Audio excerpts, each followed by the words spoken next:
Okay,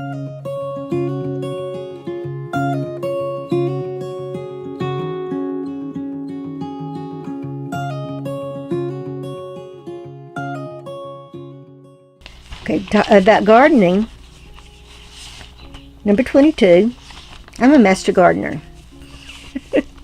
Yeah, I enjoy gardening that much. After I didn't work anymore and wasn't working full-time at a regular profession, I actually had time to do some volunteer work, and that's what Master Gardener program is. But helping the Extension agricultural agent with questions that are coming in and doing volunteer work in your town, promoting gardening. We teach classes and answer the telephones and just basically volunteer for anything that they want us to do. Required to have a certain number of volunteer hours to keep your certification up. And I'm not doing that anymore, but I still had the classes, and I'm still one of the people who work there, and I still volunteer there. So number 23, I started canning when I was in my 20s. Now, I did when I was a child. My mother worked full time, and she had me start when I got to be a teenager. She would have me start dinner before she got home. After I got home from high school, I would start dinner so it could be on the table not long after she got home. She would finish the meal that I started. But from the time I was tiny, I remember her having a pressure cooker, the stovetop pressure cooker. So I haven't been afraid of pressure canning ever, because I learned how to do that when I was young.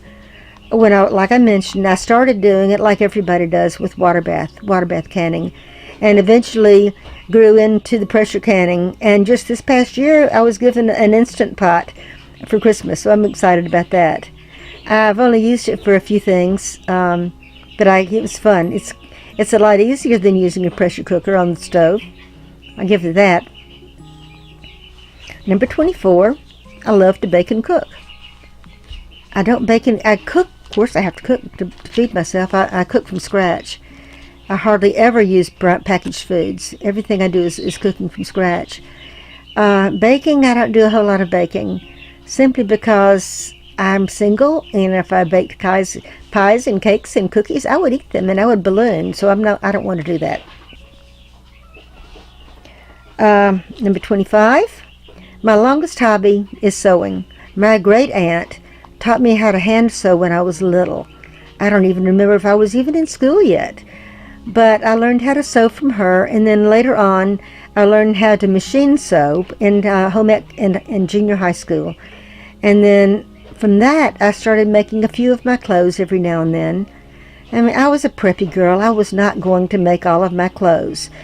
But at the same time, it was fun, and I enjoyed doing it, and I would sew something every now and then, and it was, I had a good time doing it. It paid off later on. Like I mentioned, my husband was a lawyer, and when he first got out of school, lawyers don't make very much at the very beginning when they're just right out of college and trying to establish a law practice. He did not go into a big firm. You think of going into a city, but he moved back to the small town that he had grown up in and went into practice with his father. And it took us a while before we were able to really make it on our own, and the only way that I could dress well, and those were the people that we were associating with, the other lawyers and the doctors and the accountants. And I had to dress nicely, and most of them had been out of school for quite a while, and their incomes were a lot higher than ours. So being able to sew was an advantage. I did decorator sewing. I made curtains and draperies and bedspreads and all that kind of stuff, and burnt myself out doing sewing. Sewing had been a hobby for a long time, and I got to the point that I couldn't stand it anymore. And so when they say to turn your hobby into a job, I wouldn't necessarily say that's a good idea. Turn something you enjoy into a job.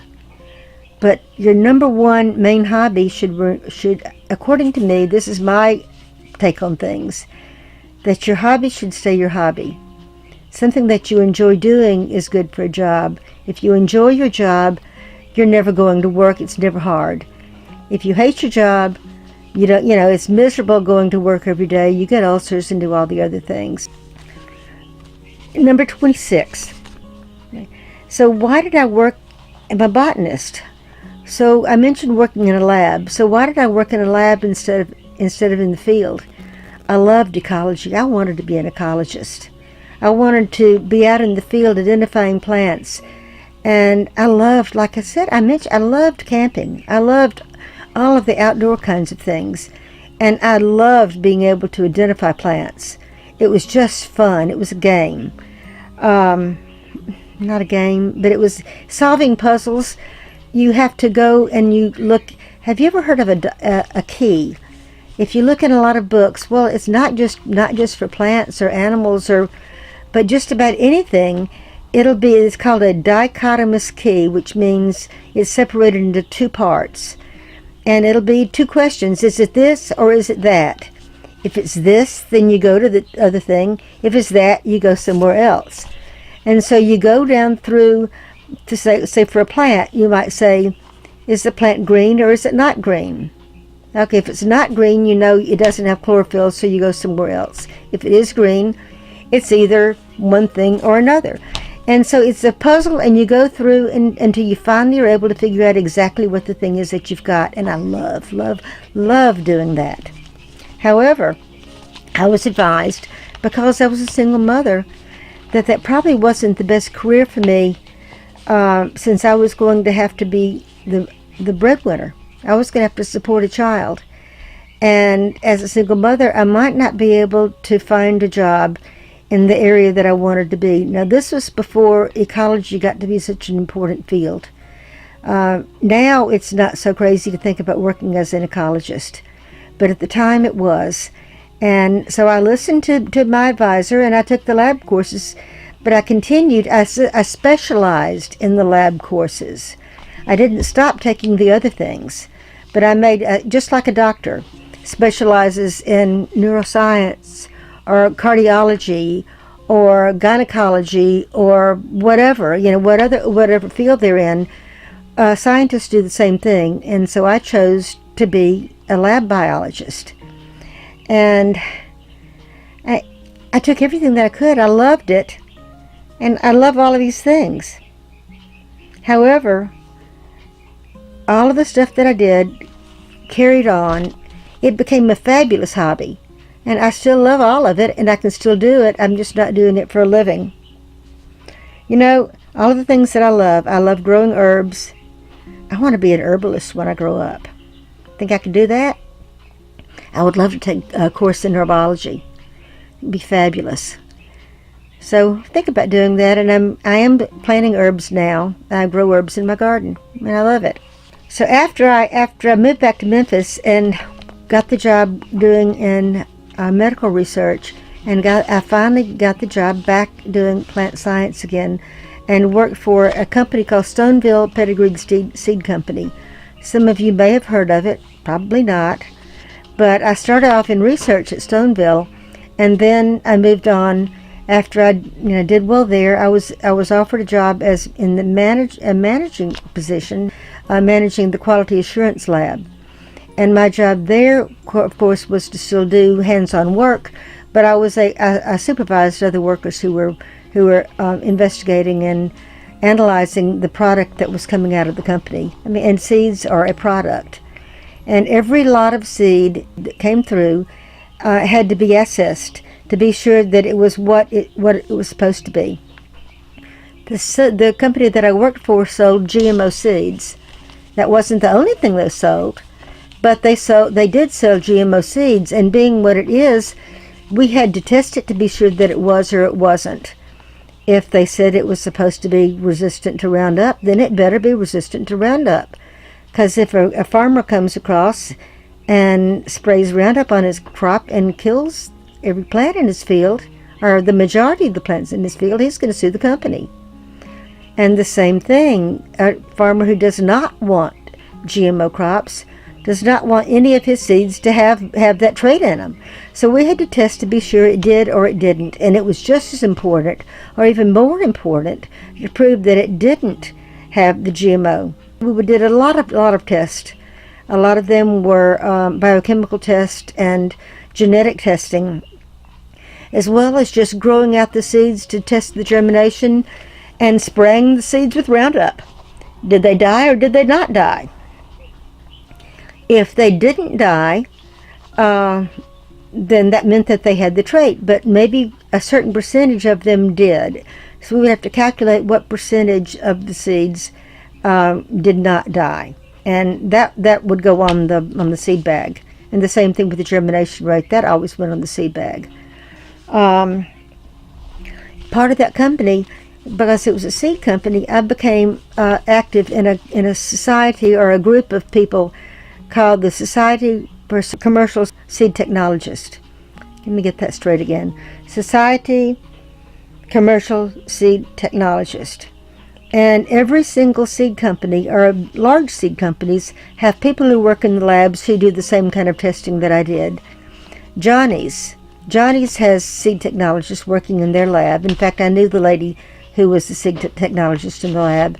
And sometimes I would have a hard time getting germination or whatever I was doing on some of the flower seeds that I was planting in my garden, and I would give her a call. Then number 28, well, I didn't continue that. Number 28 was Monsanto bought out my company.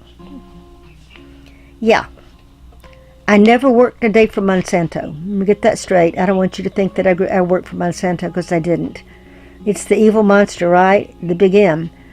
But because Monsanto bought out the seed company that I worked for, I became redundant. Monsanto already had people working in their company that had the same job that I did. And so the only thing that I could do, my choice was to go to St. Louis and work for them someplace else, or to quit. And I chose to quit because my husband was very ill. That was when he had cancer and he was dying.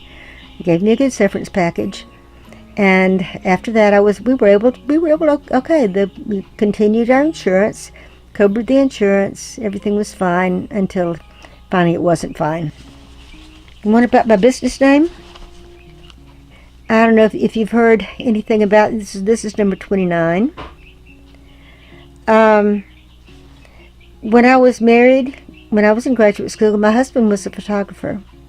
The name of his photography business was Absolute Photography. And so after we divorced and I moved back to Memphis, I thought, well, I can do this too. I had been working as his assistant. You know, when he would go on a wedding job or whatever, I would help him with that. I thought, well, I know how to do that. I didn't know how to do that. I thought I did. It was a dismal failure. But I came up with the name for my company. I took the Absolute from Absolute Photography, and I changed the name to Absolute Wonder. So that is the name of my Etsy shop. If you go to Etsy, the name of my Etsy shop is Absolute Wonder. AbsoluteWonder.etsy.com. I have a website, but I don't use it. I have a blog that I don't use. I may have my hello page on there. But my web page is AbsoluteWonder.com. So there you go. That's why that name is. Number 30. I'm going to actually do 31. But number 30. I have ADHD. I don't have the H. I have attention deficit disorder. My husband had a book that his ex-wife gave him of identifying adult ADHD, and his son did. He actually took Ritalin and the different drugs to treat it, but his wife recognized it in her ex-husband, so gave him this book, and I read it, and every single thing. I had to check off this and this and this and this. It described me to a T. And so even though I have not been professionally diagnosed, I know that's why I had problems focusing. My entire life I've had problems focusing. And when I was in college, I mentioned being in a sorority. My sorority sister, my big sister, because when you go in, if you're a freshman, they pair you up with one of the older students. So my big sister in the sorority called me her out to lunch little sister. I don't know if you're familiar with that term. It's like being an airhead. So I was an airhead. I was out to lunch. And I would tell her, I'm not just out to lunch. I'm a free spirit. So there's where I got my name on Ravelry and on Instagram. I am a free spirit. I don't know if I've talked about Ravelry or not, but it's a social networking site for people who have a fiber disorder, who like to knit and like to crochet and weaving and spinning and other things that are done with fiber. And so like on YouTube and other places, you have to have a handle. You have a username, and my username, because of what I used to call myself, I'm a free spirit. That's what I am. My name is A Free Spirit. That's the name of my other channel on Instagram, is A Free Spirit 1. And I think that's pretty much it, except for one thing. The last thing, which I think is the most important thing. And after doing 30 things, I thought, well, I haven't even talked about this, so this is important. The 31st thing is I'm an optimist. And I think that's the most important thing in the world, is to be an optimist. I mean, you already know how old I am, or, have some kind of idea how old I am. And for me to have started planting fruit trees last year, I have to be an optimist to think that I'm going to live long enough to see the fruit off of them. So number 31 is I'm an optimist. And I think you have to be an optimist. And that's about it. So be positive. Don't give up on life. Make the best out of what time you have on this world, on this earth. Be an optimist. My closest friend is 15 years older than me. This woman is amazing. I mean, I'm old. I'm not as old as Charles, old Alabama gardener, but I'm not up there. And this lady is 15 years older than I am, and she is still going strong. She still drives. She does everything. I met her through knitting. We have a little group that meets here and once a week, and we get together and chat once a week and do our handwork. And that's how I met this lady, and she's become my closest friend. I'd like to be able to live as old as my grandmother. My grandmother was 99. So if that's the case, I've got a lot of time left. So I started planting trees last year. And I've planted apple trees and pear trees and mulberries, and I have a whole list of things that I've planted, and I'll talk about that at another time. But I just want to say bye, and to remind you that no matter where you are or what you're doing, to always look at the world with absolute wonder, because you'll always find something wonderful. Bye, y'all.